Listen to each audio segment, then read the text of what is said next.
আমার তো জিভে জল চলে আসছে। ওয়াও! আজ চলে এলাম কমলা লেবু নিয়ে। 4টেই 1 কিলো হয়েছে। আচার মানেই তো ওয়াও, বিশেষ করে আমাদের মেয়েদের কাছে। নমস্কার, আমি শম্পা আচার পরিবারে তোমাদের সবাইকে স্বাগত।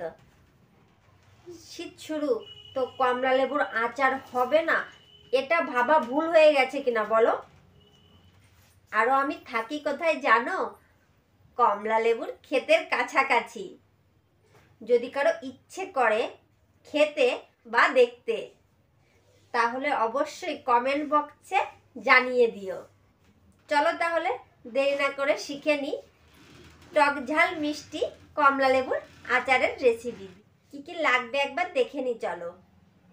জিরের গুঁড়ো, পাঁচফোড়নের গুঁড়ো, রসুন থেতো, আদা থেতো, সামান্য একটু হলুদ, স্বাদমতো লবণ, তেঁতুল, গুড়, একটা শুকনো লঙ্কা, সাইজ করে তেজপাতা আমি কেটে নিয়েছি, গোটা একটা তেজপাতা সাইজ করে কেটে নিয়েছি,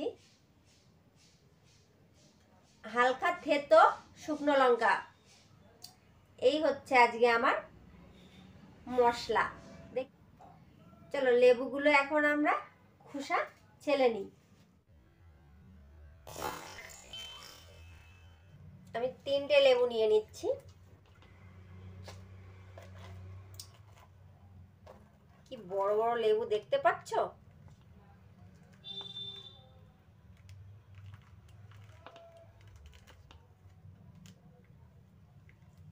ওয়াও! এর এক একটা কোয়া দেখেছো কি বড় বড়?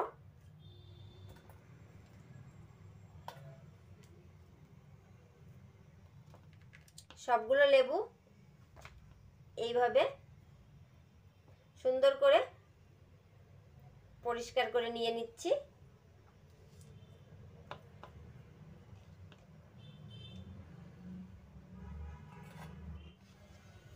আমি সবগুলো লেবুর খোসা এবং এর উপরদের যে একটা আবরণ থাকে সবগুলো পরিষ্কার করে নিয়েছি।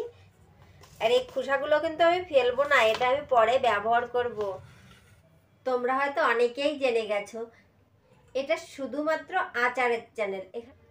এখানে সমস্ত প্রকারের আচারের লোভনীয় ভিডিও নিয়মিত পেয়ে যাবে।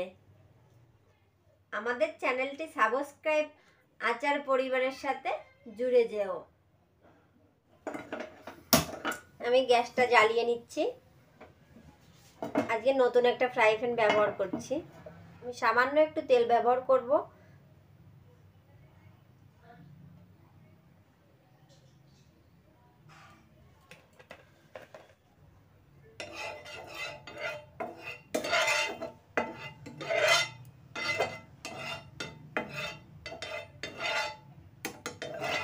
তেলটা ধোয়া এসে গেছে। এখন আমি আদা থেতো এবং রসুন থেতো দিয়ে দিচ্ছি।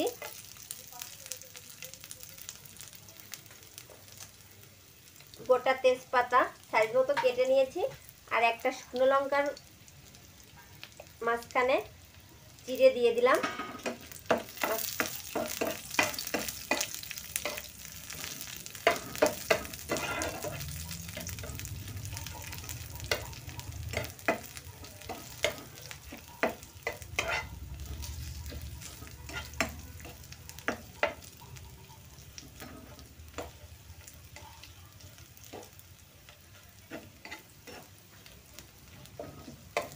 আমি ফোড়নে কোনো রকম পাঁচফোড়ন দেব না, তার কারণ পাঁচফোড়ন গুঁড়োটা আমি ব্যবহার করছি লাস্টে।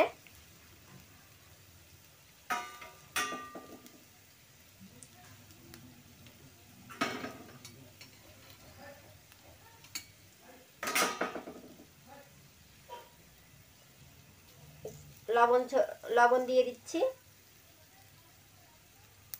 সামান্য হলুদ দিয়ে দেব,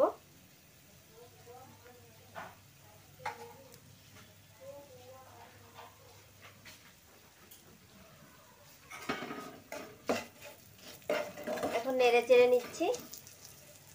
এখন আমি লেবুগুলো দিয়ে দিচ্ছি। আমার আঁচটা সব সময় কম থাকবে,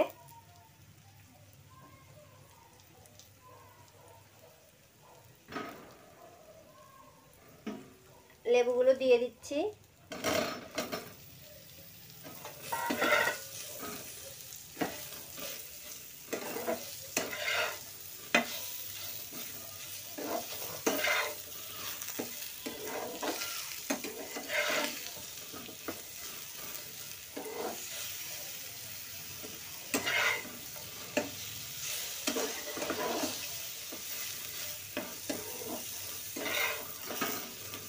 নেড়ে চেড়ে নিয়েছি। এখন আমি 5 মিনিট মতো ঢাকা দিয়ে রাখবো। 5 মিনিট পরে দেখতে থাকো, 5 মিনিট পরে আসছি। কমলা লেবুগুলো দিয়ে এখন আমি যে শুকনো লঙ্কা আধা থেতো করে রেখেছিলাম সেইগুলো দিয়ে দিচ্ছি। আমি নেড়ে চেড়ে 5 মিনিটের মতো ঢাকা দিয়ে রাখবো। চলো 5 মিনিট পরে দেখবো। 5 মিনিট হয়ে গেছে, চলো ঢাকাটা তুলি।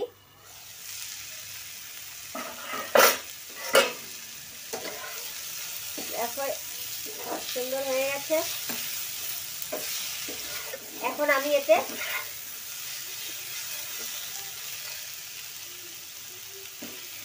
গুড় আর তেঁতুল মিশিয়ে দেব।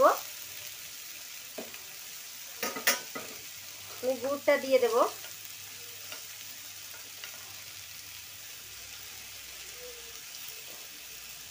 আমার তেঁতুলটা একটু পুরানো, তোমাদের যদি নতুন থাকে, নতুন তেঁতুল যেটা সবে কালারটা সুন্দর আসে, তেঁতুলটা 1 বছরের তেঁতুল, নতুন তেঁতুল থাকলে নতুন তেঁতুল ব্যবহার করবে, কারণ নতুন তেঁতুলে কালারটা সুন্দর আসে।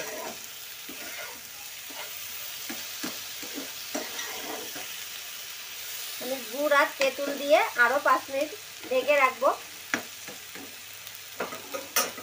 চলো 5 মিনিট পরে ফের আসছি। চলো 5 মিনিট পরে ঢাকাটা তুলে নিচ্ছি। দেখো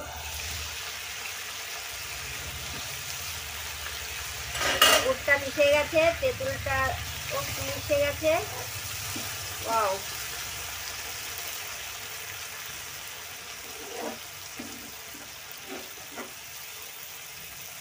তেল ছাড়তে শুরু করেছে। এখন আমি মশলাগুলো মিশিয়ে দিই। কোনো রকম জল ব্যবহার করিনি, আমি 1 চামচ ভিনেগার ব্যবহার করছি।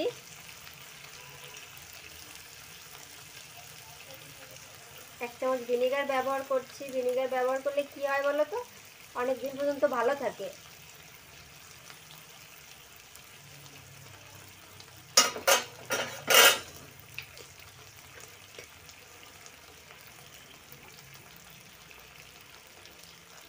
এখন আমি জিরের গুঁড়োটা দিয়ে দিচ্ছি আর 5 ফোড়নের গুঁড়োটাও দিয়ে দিচ্ছি।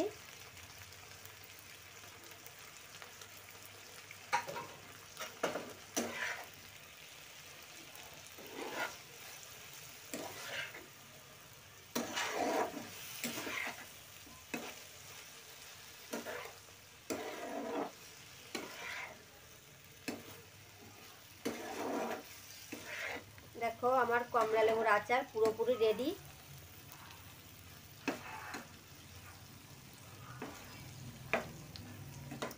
এইখানে রোদের কোনো সমস্যা নেই, তাই আমি মাঝে মাঝে একটু রোদে দিয়ে রাখবো।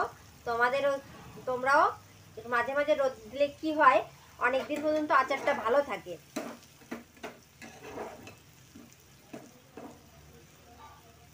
দেখো আচারটা পুরোপুরি রেডি। আমি আঁচটা বন্ধ করে দিয়েছি। জিভে জল এসে গেছে কিনা বলো, আমার তো এসে গেছে। ওয়াও, ঠান্ডা হয়ে এলে এটা কাচের কৌটায় আমি ভরে রেখে দেব, অনেক দিন পর্যন্ত ভালো থাকবে। কমলা লেবুর আচার পুরোপুরি রেডি।